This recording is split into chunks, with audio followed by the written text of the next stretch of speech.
All right. Gina's opening the gates. So, Aaron, how's the weather there for you right now?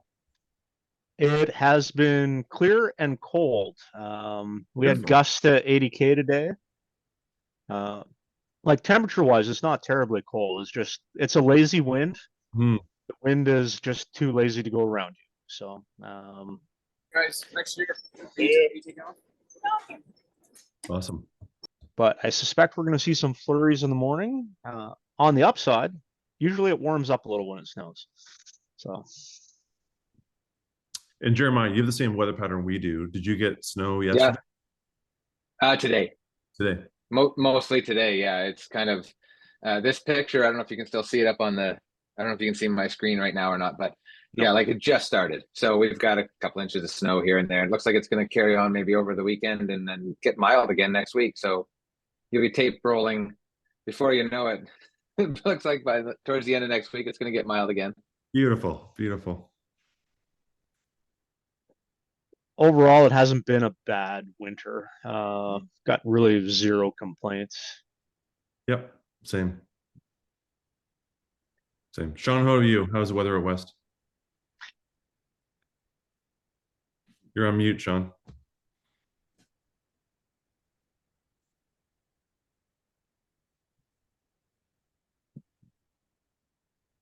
Here we go. All right. So a new device, not my toy. It's his toy, and he has to teach me. So no, we had blue skies, about 5 degrees Celsius, and but we're in the convention center, so we're happy at 19 degrees in this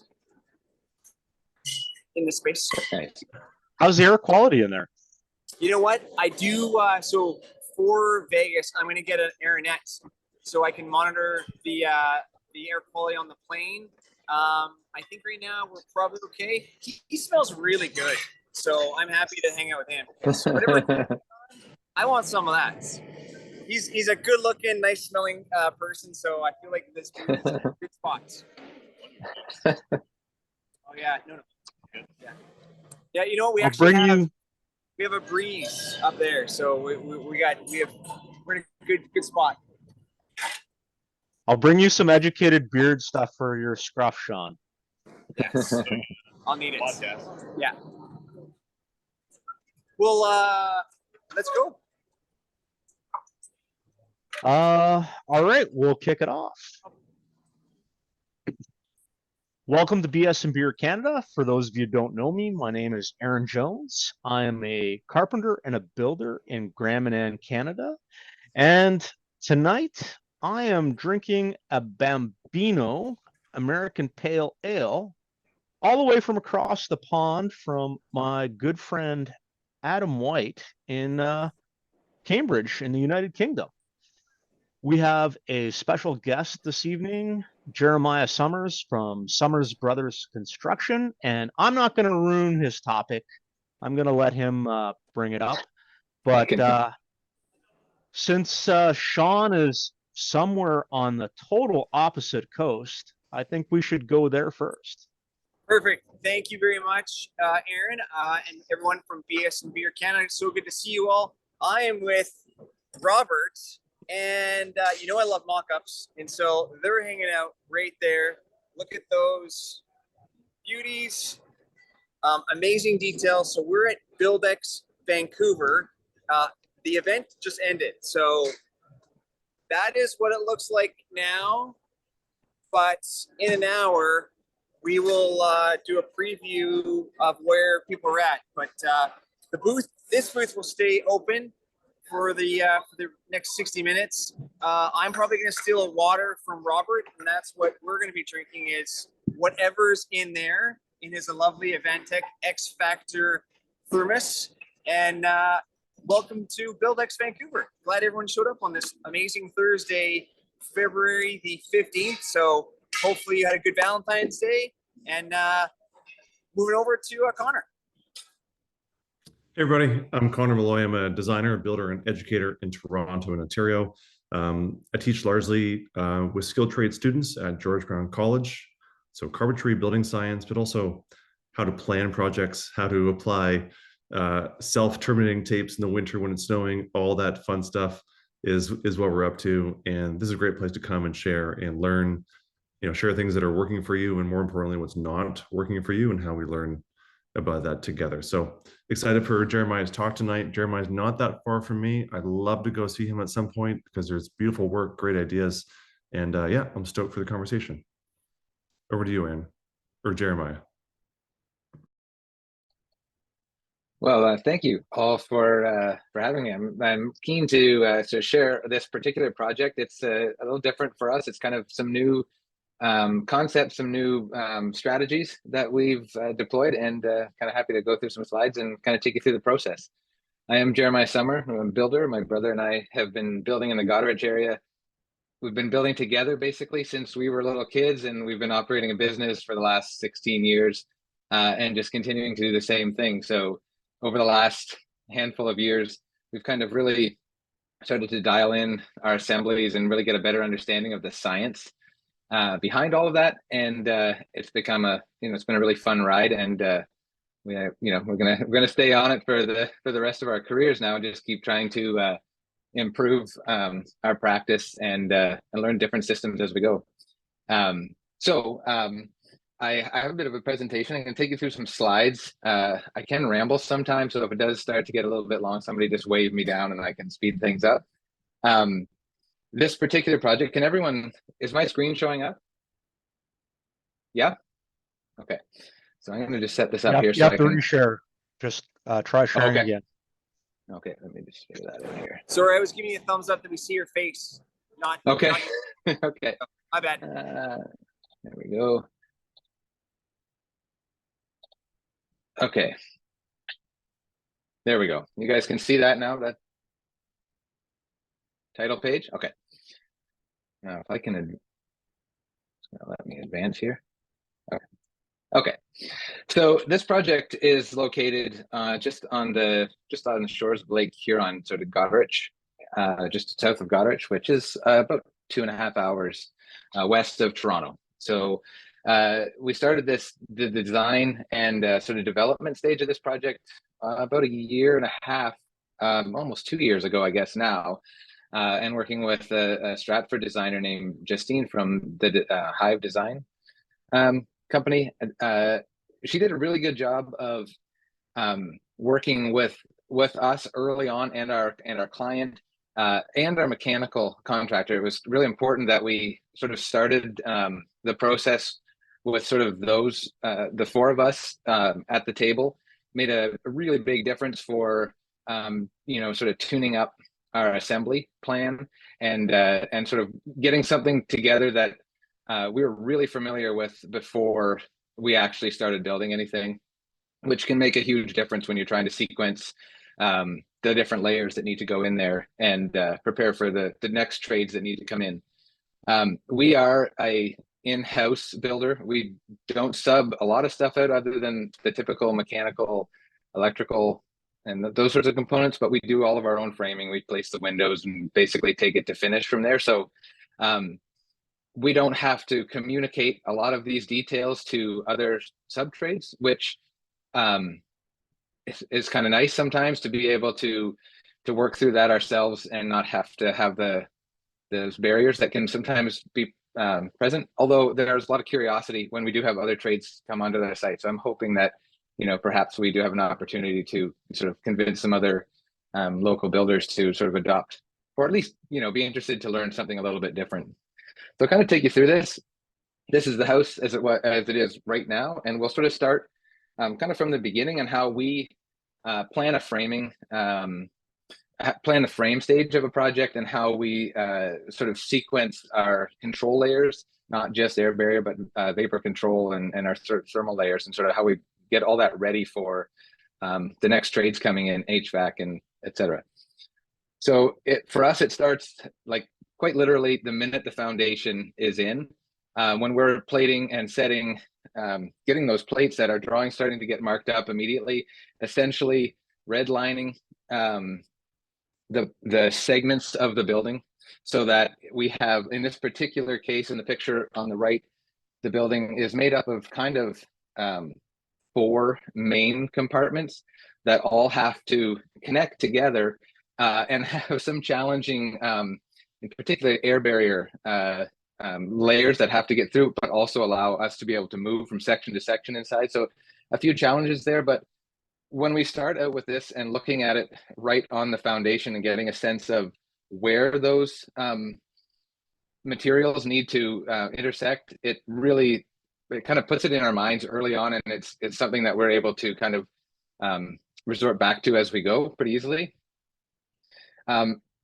This isn't really part of the framing, but it is part of the control layer strategy and how it plays into our decision making as we go. So right from the very beginning, when we're prepping the sub slab, we take care of the vapor control layer under there, because in this particular project, it actually has a pretty like it ties in directly to our WRB eventually. So we're always sort of trying different things. This was a little bit of a trial and error with Perminator vapor barrier that we were using. We found that if we just warmed it up a little bit, cut a small hole and just slightly warmed it, we could slide it over the pipe and it would form quite nicely around there. So that was kind of a neat little surprise to try. Worked pretty well.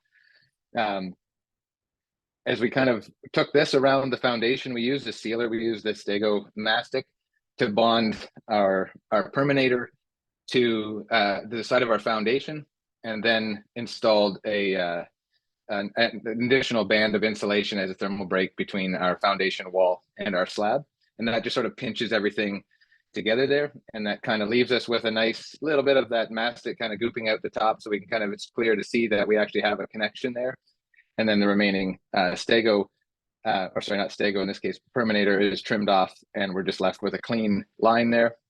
So we're not actually bringing that material up and over and folding it and making a connection to our other control layers later. We're letting the foundation be part of that, because it's a nice rigid surface. It's right there anyways, and we're not dealing with some of the origami that comes along with sort of transitioning that material, which is not all that flexible. Depending on the time of year you're working with it.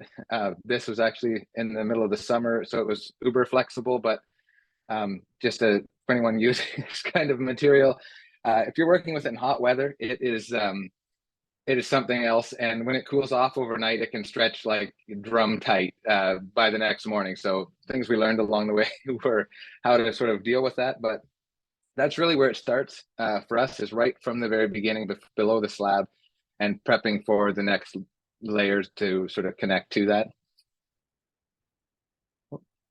Even as we're plating, so this particular project is obviously, it's a slab, but the site allowed us to essentially do like an offsite but on-site framing. There's a huge drive shed right there, so we plated out everything right there on site. And at that point, we were able to define sort of air barriers where we had to sort of cut through a plate and transition to another segment of the building. We started right there and sort of marked up our plates to where our air barriers were going to stop and what they needed to connect to. Once we had all of our plating complete, it was temporarily bolted down, so we knew everything was perfectly square and exactly what we needed with all of our windows and doors and anything that we needed to have detailed on there.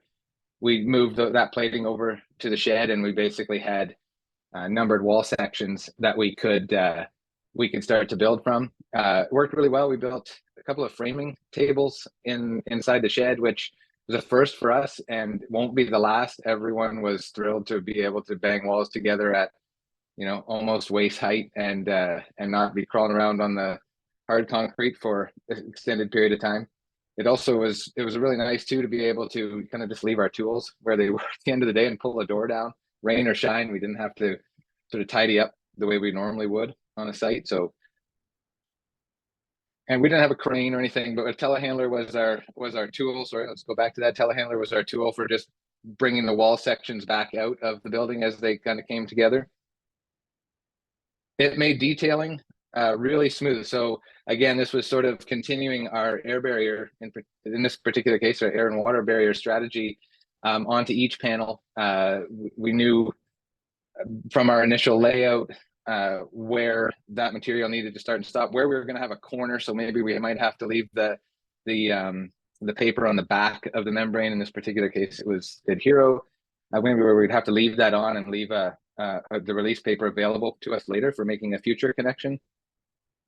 We used zip sheathing around the interior of our window openings, windows and doors, because we've done flexible membranes before, and that it can be a challenge sometimes. There's a lot of folding in those corners, and we just found that the zip worked as like a really nice rigid tape to bring that transition to the inside for us. So that's what we ended up doing around there, and we were really happy with the way that came out. Also, again, taping under a roof and at waist height was another plus. There's our stack of walls as they're coming out of the shop. Just kind of piling them up and queuing them up to be able to install at the site. Before each wall panel went in, we detailed the bottoms before we put a sill gasket on. We used, in this case, it was big stretch sealant on the bottom around all of our bolt holes and on our plate before actually applying the sill gasket. So we had everything kind of prepped before we set the wall down. This was us placing the wall panels. What we did on these walls, everything was framed on a 24-inch center, and so you can see where Ben is standing up on a ladder on the other side. On the right-hand side of our panels, we ended every one with a 2x4 because we didn't really need we didn't need another thick piece of 2x8 in there. So that on the right-hand side, we ended with a 2x4. Then the next section of wall would start with a 2x8 on standard layout. So from the inside, when we're insulated, we have a nice connection point there where we can actually screw those two walls together.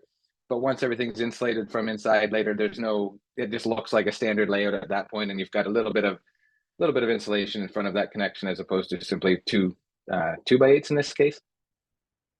Headers were all framed to the outside so we could insulate in front of them.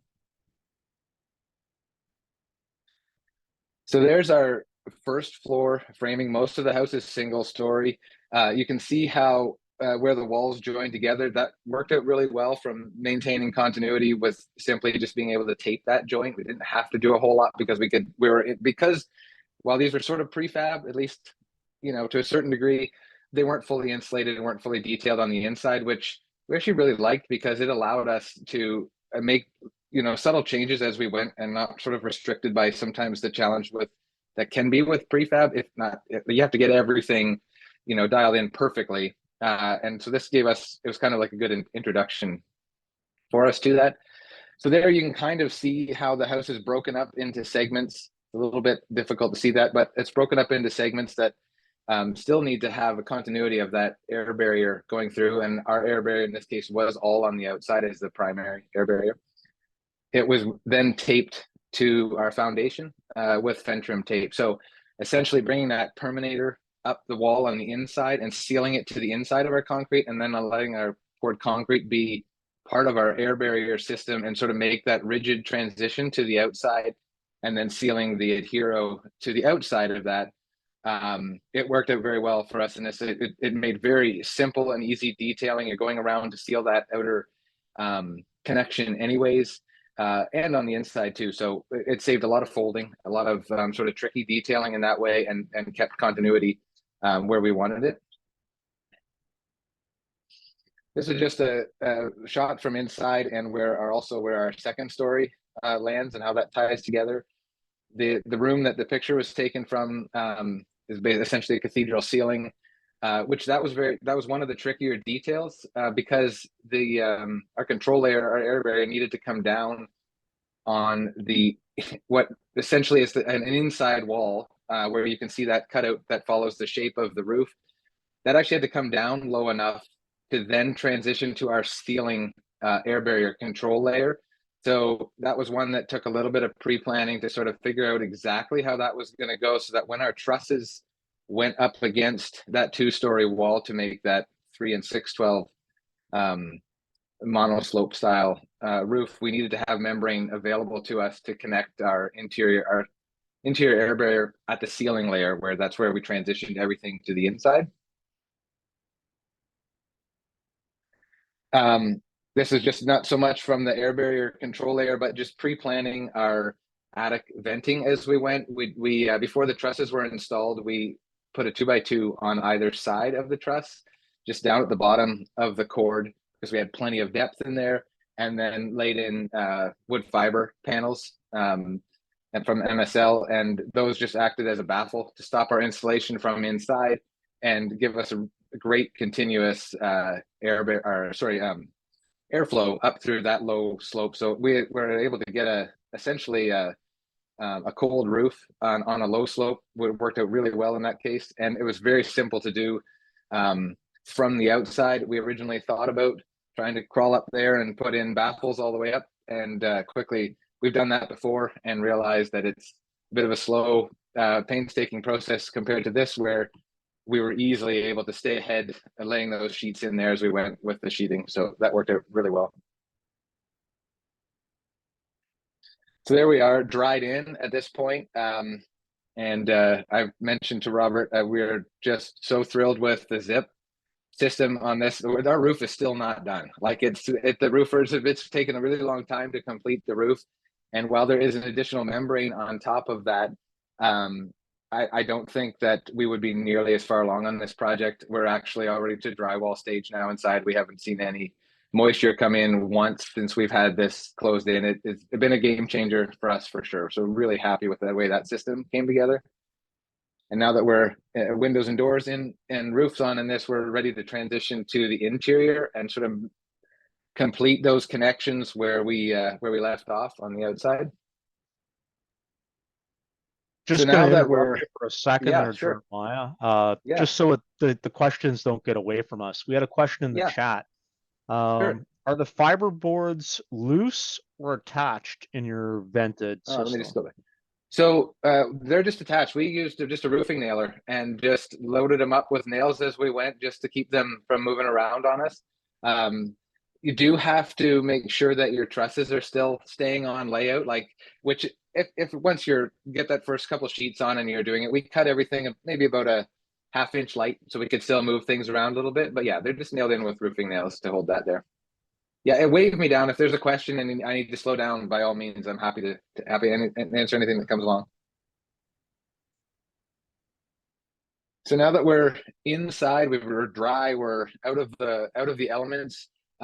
Because we framed all of our structural walls only first and left all of our interior partitions out, it closed our building in quicker. So we were dried in much faster than if we had have done a traditional sort of framing where the interior walls are kind of going in at the same time. It also left really big, wide open spaces. So right now it's an eventual double wall, but right now we're just under single 2x8 wall on the outside and no partition walls inside. So at this point, we're now communicating with our mechanical, electrical, and plumbing subs to essentially do instead of like a sub slab rough-in, which is typical, they're doing an attic rough-in. So we're laying out where things are going to go in terms of the bathrooms and plumbing vents and stuff. And there's not a ton in the attic compared to the basement, but at that point, they're up in the attic when it's really easy to get into, and they're running their plumbing vents and anything that does have to go into the attic, which wasn't a whole lot in this particular case, but we're running stubs down through so that we can connect on later. So when they come to do the actual plumbing rough in, they're just essentially connecting at the bottom and the top for the vents. So that worked out really well. Just a question Again, here. Yeah, sure. So you're for those not familiar, you're running a like what we call a plenum truss. Is that what you're running here? Yes. So this was a detail that kind of came into the picture as we sort of had conversations with our mechanical contractor and understanding that this house is a primary and secondary residence. So where we're looking right now is in a secondary suite. It's about a 1,200 square foot area. And on a slab, there's not often much room for mechanical room in that kind of case. And we did have an air handler, an ERV, and some ductwork that had to get, put into there, and wanting to make sure we didn't have to do that in the attic was really important. So this idea kind of hatched as we were sort of having conversations and getting a sense of where that duct layout needed to go. We did order the trusses with a bumped up plenum. So the space is about 46 feet long, I think.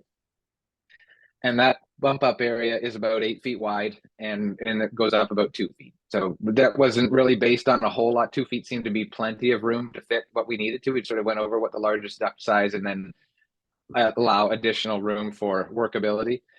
But basically having that bump up in there then allowed us to create these, I don't know if you can sort of see that looks a sort of toothed out area along the side. Those are where duct runs are going out towards the outside wall.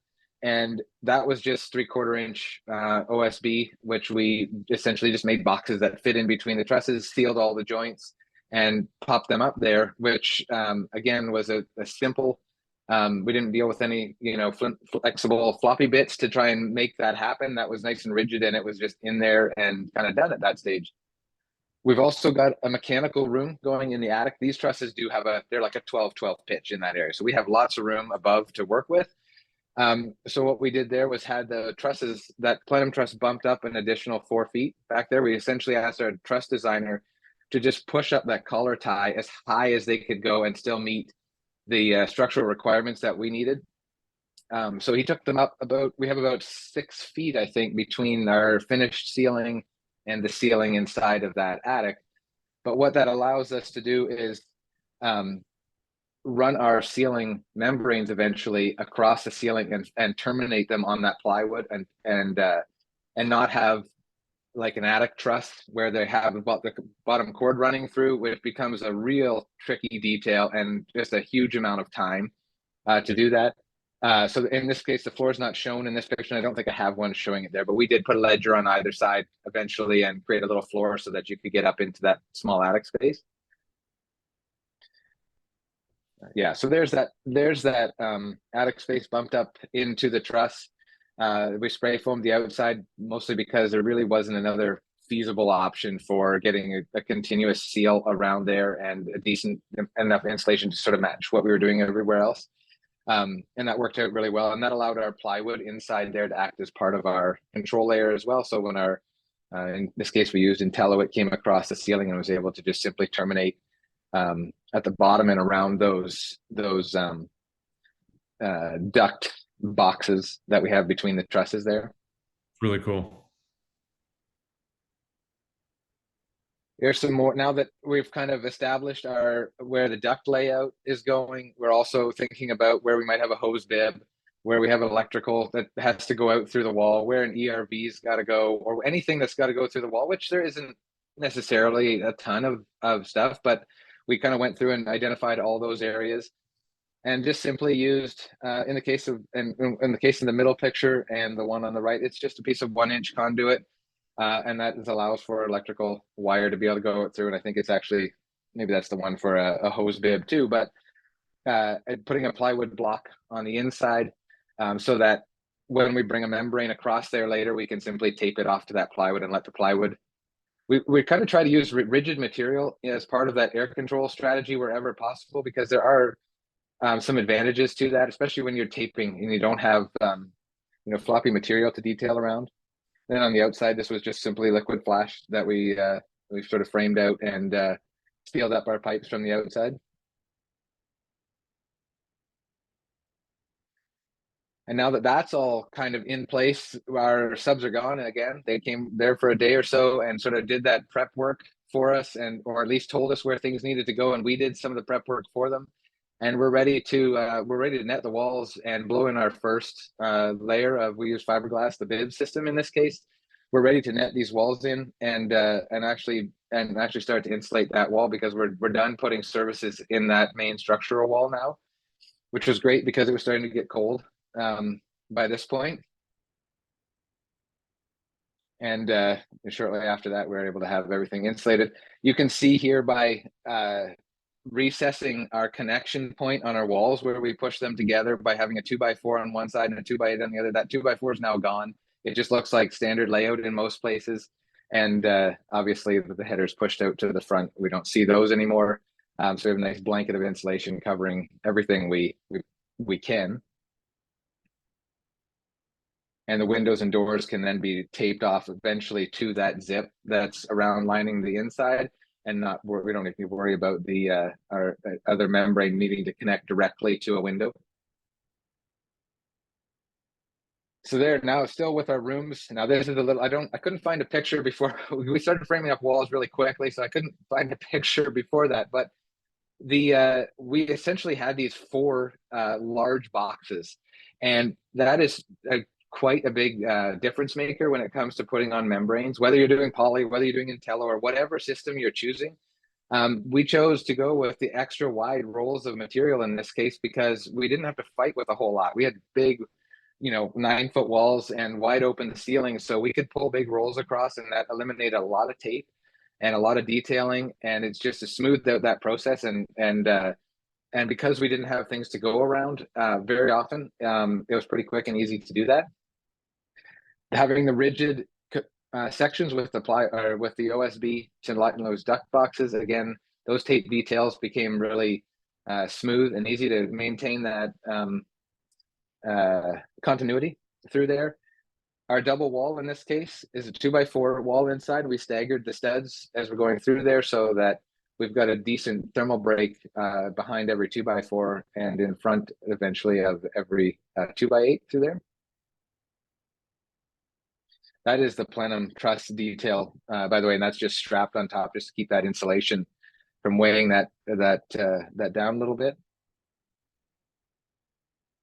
This is a little bit trippy. This is actually just holding my phone up and looking straight up at the ceiling. So it might be a little hard to, might be disorienting for some people, but that's our duct work in that plenum truss area running out to those chutes and staying above our ceiling. We were really happy with how that worked out. It made the duct install for installers a lot like commercial work, where it's just hanging from the ceiling. You're not trying to go through things. It really didn't have obstacles. We left that ceiling out in that plenum truss area until they were finished. And that way they could roll around on scaffold and set everything where they needed to. And they were in and out of there pretty quickly. And I didn't hear any complaints. I've been asking trades that we're working with that are unfamiliar with some of our processes, like I try to get as much feedback as I can, because a lot of these things from our end, because we are framing and we're detailing the air barrier ourselves, we can make slight changes really easily. And if it makes somebody's life easier for us to do something ahead of time, then if we know about it, we can do it pretty easily. So we didn't have any complaints. That all worked out really well. And there's just another shot of the same kind of detail. I have a quick question for Jeremiah. Yeah. On that note, it sounds great, right? You've got no partitions in place. You've got a plenum truss that can basically run ductwork without a lot of things in the way. When you've got a nice detail of that membrane on the inside of that plenum, and they're hanging ductwork from that, are you working with them to then seal, where they're hanging the ductwork to seal those penetrations with kind of sealant? Are you helping them understand what to do on their own? So where they're like screwing a bracket on, like something to hold the truss. So a lot of those, so we actually had our ceiling service cavity, which is the 2x3 strapping that's running across those. That was in place at that time. So they were actually just able to rest the duct on there, and they fastened right to that if they had to. And even if they did have to screw a bracket or something up to into that OSB, I probably wouldn't have been overly concerned about that being a leaky spot. I mean, if they had to readjust something a whole lot and we had extra holes in there, we probably would have paid attention to it a little bit more, but I wasn't terribly worried about that. They felt that whatever fasteners might have to go in there for the few that would be self-sealing enough and not to cause much of an issue. And we didn't have any problems with that. Killer, thanks. Yeah, no problem. And I guess that kind of brings that to the end, and it tests out really well. So, I mean, we're really happy with that. That's our pre-drywall test. I will say the window package in this house is good, but not great. And there's a lot of sliding patio doors in there with some pretty interesting gaskets in there that I'm not too sure how well that will do. But even under those circumstances, we were really happy with the number. I'm sure that maybe things will tighten up a little bit more, even not that it overly matters at this stage. We didn't really hunt for leaks. When we got to this point, we did run a fogger and just for the fun of it to see what was going on, and found a few little things, but it worked out really well. And we're really happy to see that sort of strategy and the systems sort of coming together and integrating that with the frame stage, I think is really a critical detail, and something that the more we can, as these systems and materials evolve and people start to know more about it, that framing stage is the time to really nail that. And if it's planned properly and the designer is aware of that, and some of those things can be ironed out early on, it can really simplify the process. And like, we really didn't have a whole lot of head scratching and frustration. We were able to, execute when the time came, because we're able to game plan that from the very beginning. That's awesome, Jeremiah. And I can relate to a lot of this because I'm usually heavily involved in the framing and the details of Yeah, projects as well. And I would throw it out there, if you're using rigid material as an air barrier, doesn't matter outside, inside, what I always pass on to either, people framing or sub trades, if you make a hole with a fastener, um, and you don't need that fastener, don't take it out. Leave it where it yeah, is. exactly. Keep the hole Yeah, plugged. yep, If you've got to reposition something, just throw an extra screw in. And rigid materials are very forgiving in that sense, whereas sometimes the floppy bits need a little extra tape or a little extra TLC. yeah. I don't know if anybody else has any questions, but I think here in a minute we'll open the floor. Oh, I knew, Connor, I knew you would have a question. But in a little bit we'll open the floor to questions. But either way, I just want to say congratulations. Those are some great numbers. Thank you. Yeah, it was really, really good. It was one of those, we've had some decent tests leading up to this, but this was sort of the first time with this particular set of details. And yeah, it worked out really well. It just kind of reaffirmed some of our, our strategies, and making sure that now going forward, we know that marrying the materials and using a blend of different systems, I feel, is valuable, and understanding what each one of those can do, so that you kind of have like a, quite a toolbox of materials to integrate and use in the right spots. And then actually, it can help to take some of the challenge out for other trades when you can simplify it, and they have a rigid material to drill through, which is easy to seal around, for example. And not all of the trades we work with necessarily get it or care, but if we don't have to make their job too much more complicated, then they have no problem with it. And so far, talking with our electrician and dealing with the service cavity and things, he'd never even seen that before. And he had to do a little bit of pre-wiring to get some electrical run outside and things like that. And I asked him and said, like, what's your feedback? What can we do differently? And he had nothing to add to that. So I'm like, well, that's good. That works for now. That's not a whole lot to tweak. Yeah, dude, it's wicked. I think what's so great there is like your approach is consistent. You had this early work with the designer. It sounds like a great client to allow you to build this kind of project. Yeah. Take this time to build, but it's also very principle driven, right? It's not like using one system, one brand. You've got a bunch of brands in here. You have some OSB substrates as air control, and it's really about the philosophy, which is cool.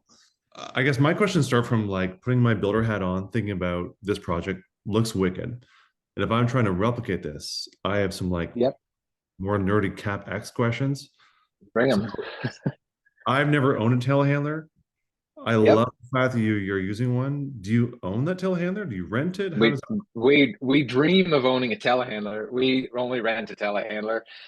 It's one of those tools that we don't have enough use for throughout the rest of the year, and so the transporting one around and all of that becomes a challenge too. So renting it, it's a little steep sometimes, but it's like having an extra 6 people on site sometimes, and just makes things safer and easier.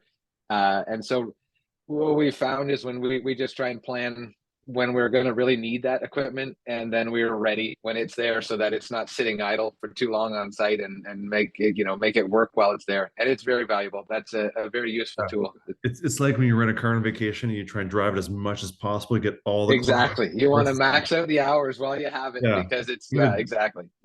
That's cool. And you showed a great building space. We love the fact that you're building tables. I mean, just working at height allows people of any ability more ability to build and be more comfortable. Tell us about that space. Is that a barn on the property? Is that your shop? Well, how does it work? Yeah, so we're not fortunate to have a space like that on every site. This client had already built a drive shed and had an empty bay. thankfully. It was, he rented out the others and had sort of kept one to himself, and it was empty. And so we just said, can we, take this over for the summer or for a few weeks while we were working on that, and it worked out great. So transporting them, we did just haul, take the walls one wall at a time over with the telehandler because it wasn't that far away to do that. So we were very fortunate to do that, and we'll continue. We have a small shop where I am here. It's not quite big enough to do a whole lot of prefab, but we found that by laying out the plating like that, which we do anyways, like none of this stuff was really different for us. We have to build those wall panels anyways. We have to put a wrap on it. We would have done that before we stood the walls anyways. It's just that we laid out our plating and just took it away from the site and had everything numbered in wall sections, which again, we essentially would have done all that. It's just we would have been kneeling on the concrete the whole time. So this was just moving it from one spot to another and building them in manageable size sections, which we'll do again. I think if we can, it's transporting the panels around gets a little tricky. Luckily for us, most of our work is within, it's not far. We don't travel a lot. So I suppose if we wanted to do this a little further away, we could figure out a transportation system, but it's efficient in terms of, well, we're not very wasteful on material as it is, so I can't really comment if it was less, we'd use less material necessarily. I do hear that argument from panel manufacturers that it's less waste, but I think if you're diligent about how you use the material, you don't have a lot of waste to begin with. But and we can't, it's a little hard to quantify because this house is a little different from other projects we've done to know if it was faster. But I think our whole team was able to agree that it's not slower. We didn't feel like it cost us time to do it that way. It was just easier. It was just easier on our bodies and just more organized. Yeah, and I mean, someone right now who's building a project with, as you do, using self-adhered membranes, I think being able to build inside a controlled environment allows you to build when it's snowing, when it's raining. Yep. Right now, we're doing something where if it snows tomorrow, we can't work and we're kind of stuck. Right. And you're able to kind of keep moving. So maybe you're a little bit more cost for transport and shipping, but that 4-day delay, and for your client, 4 days more of lending and holding and borrowing, that adds up, right? So well, that's right. And when you're right with self-adhered, that is a tricky thing if we get wet weather. There are a few areas we could not do in the shop and we had to frame in position. And we were dealing with wet weather, so the substrate gets wet and you can't do anything with it until that's dry. So we're thankful to have that opportunity to be able to do that for sure. You're not just out there the roofing torch, just like drawing off the exterior with the roofing torch. Just about. We are not desperate enough. We have, this area is not holding anything else up at this point, so it's okay until we get a little bit of nicer weather. But awesome, yeah, it worked out well. Man, super cool work. Really Thank you. Yeah, really. Thank you. We had another comment in the chat, Jeremiah. And I don't know if Doug would be comfortable coming on, but if he is, we can bring Doug on to ask his question. Hey, there we go. Oh, we lost him. Oh, I'm trying. The man met the legend. Hi, Doug. How are you? I'm good, but I've had half of one of these, so I'm a little loopy already.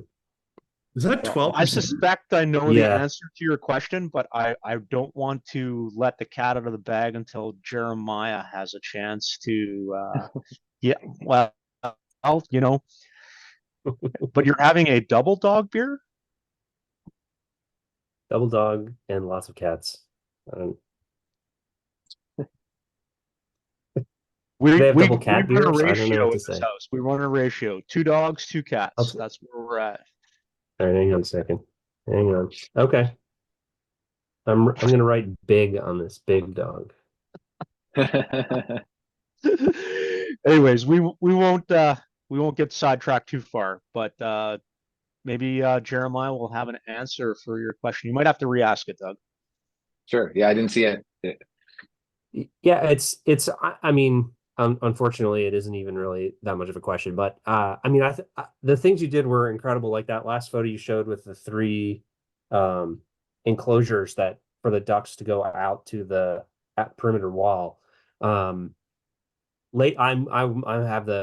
work in a place where like our design temperature is 17 degrees Fahrenheit. It's like it's not very cold here.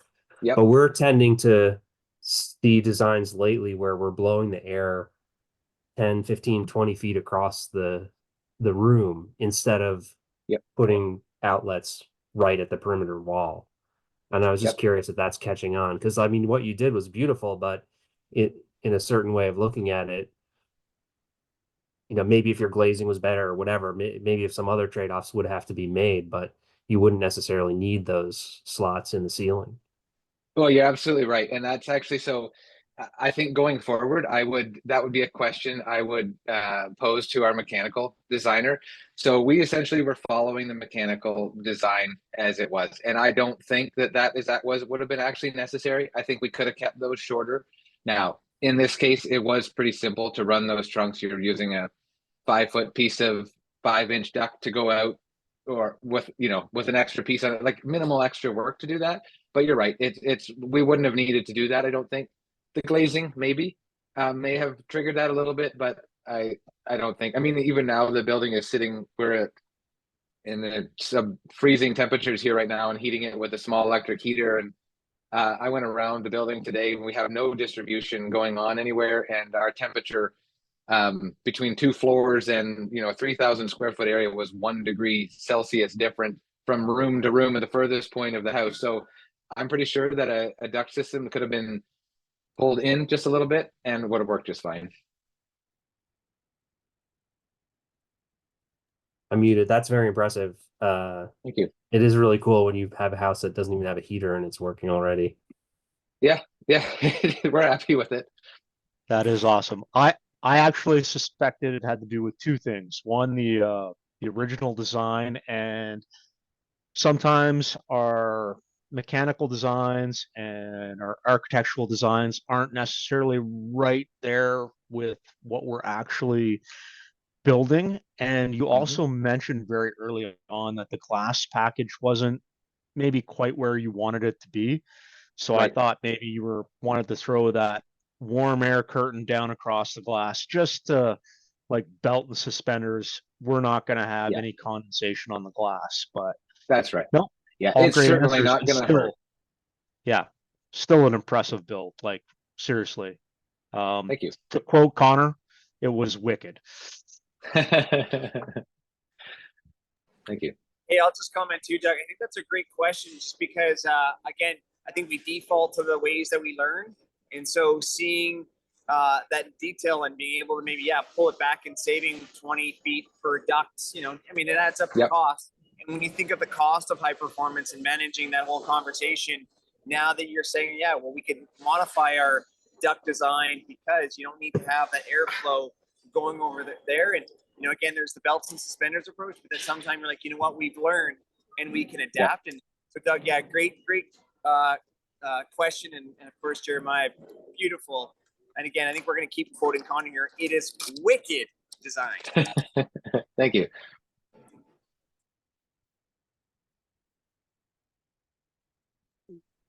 Well, we probably have a few more questions, and we might even have time for Leo's Corner. If you're not familiar with Leo's Corner, we might have to bring Leo in. We'll see. But just a quick reminder, because of a few things going on next month that Doug may or may not have something to do with, we're moving BS&BEER Canada to March 14th. So we're going to be a week early because we don't want to compete with JLC Live. Also, next month, we are probably going to be giving away a registration to a BS&BEER symposium in Toronto. If you're not already aware, April 22nd and 23rd, there is a BS&BEER symposium in Toronto. So I don't know if we have the link up to that on our website yet or not, but if not, we're gonna make it happen. We can add it. And shout out to Doug. Huge Ethiopian population in Toronto. Wonderful restaurants here. So please add it to your schedule. For those of you Guess I gotta that get up there. maybe don't know Doug, he's a guy you should get to know, especially if you're thinking about investigating water infiltration or anything like that, he might know a thing or two. Big flashing fan. Doug is a flashing resource that I use. So yeah. You're pretty fully clothed to be a flashing fan. Are you sure? Agreed. Have you seen his Slightly PowerPoint different presentation? type of flashing. A follow-up on Doug. If you're unfamiliar with what Doug was talking about, I didn't know about this till like 2 years ago. The Coando effect. I went through our Pass Canada slides and pulled out a single slide as a resource and dropped it in the chat for you. Just explains how we can use, like an airplane wing, we use a surface of a material to actually as our distribution system. So it turns your ceilings and maybe walls into effectively ductwork for transmission of air. So take a look at that if you're unfamiliar, because I was not as of 24 months ago. So It's What was that called? really cool. It's worth the read. Basically, it's just how to throw air. Yeah, the Coanda effect.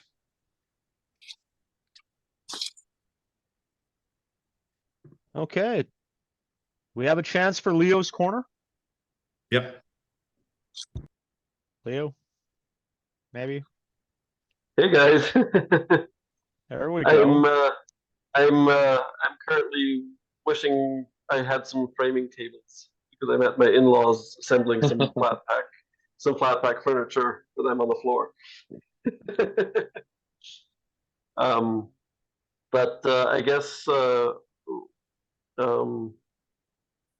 will no video for today, please. I guess my question for you, first of all, thank you. Amazing presentation, really impressive. My question is someone who's trying to get into what you're doing and learn. Where did you learn this? What was your educational route to picking up all of these various tricks, and how did you gather together your basket of trades and designers and architects, and yeah, how did that come together? Well, yeah. So there's certainly no formal training. My brother and I have been building together basically since we were kids. I mean, there's been projects when we were little kids, so we're very familiar with working with one another and how each other thinks and operates. And so we've always tried to improve every next project a little bit from the last one, whether that's with our material choices or whether it's just a simplicity of a system or efficiency in some way. And so when it really came to trying to understand things like control layers and how all of those integrate, is just really from a natural curiosity and desire to learn. And communities like this, like BS&BEER, and various groups, things like Green Building Advisor and Building Science Corporation, were really good resources, are really good resources to get a handle on that. And it's for the most part, it's just practice, just trying different things. We've been trying different brands, different systems, whenever we have the opportunity, making mock-ups, in the shop, and just involving our team in all of that too. So we've got a young crew that is also really keen to learn, and some of them have only been learning systems like this, and that's their only sort of real experience in the building world. So for us, we're just kind of all like pulling together ideas and things we see and want to try and make up a mock-up and see how it goes, and just understanding that by being diligent and paying attention to details, things kind of work out pretty well, and you can kind of pull it off without having to have a whole lot of formal education, just being willing to try something. Cool. Well, respect, because it looks like you've really, you've pulled together an amazing, I don't know.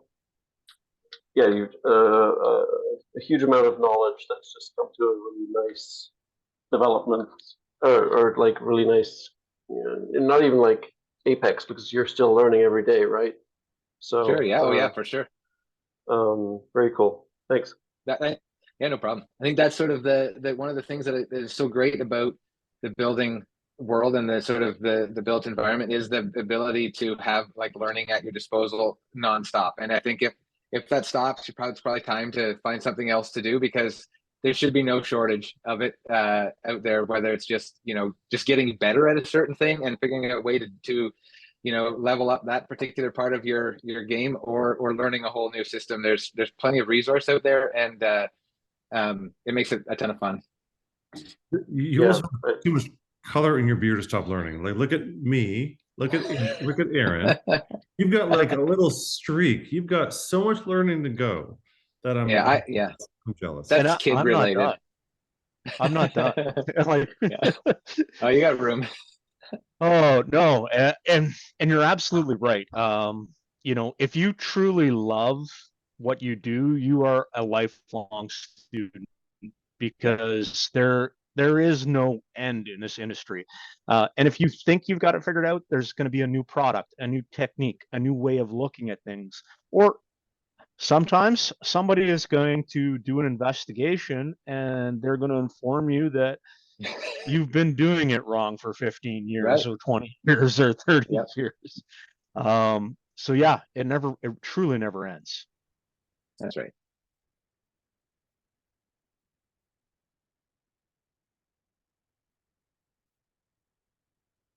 Hey, I know that we're getting close to the end here, so it's been 56 minutes, and at Buildex, let me just, so you can see the sign has come down.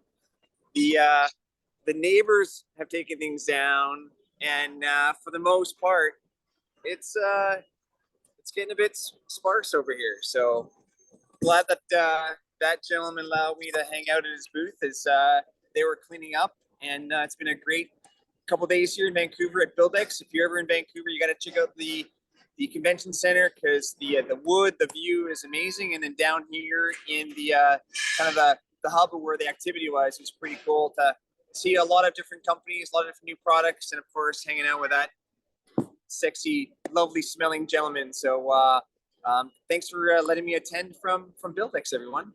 And again, Jeremiah, amazing details, and the other individual that was here, she says wicked as well in her Rhode Island accent. So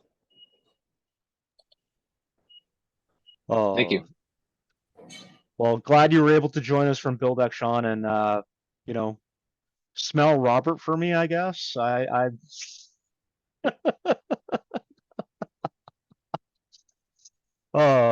this is, I think, going to be a first.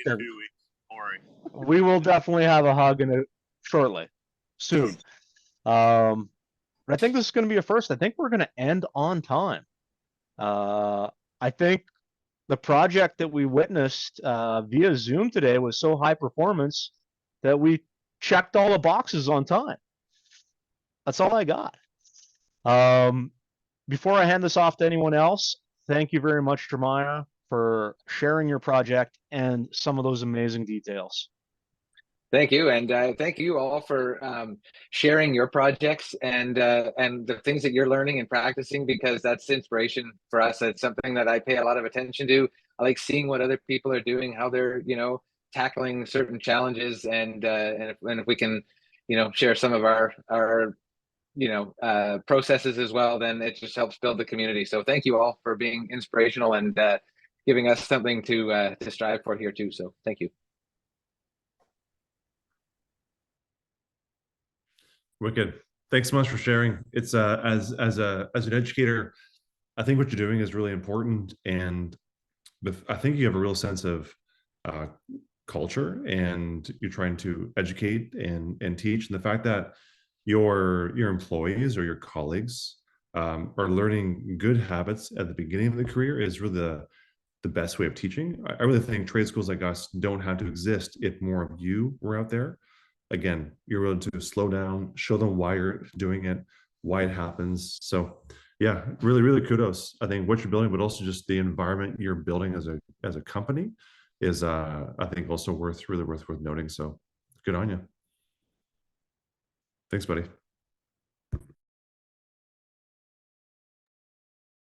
All right, with that, I think we'll wrap it up. We'll see everybody hopefully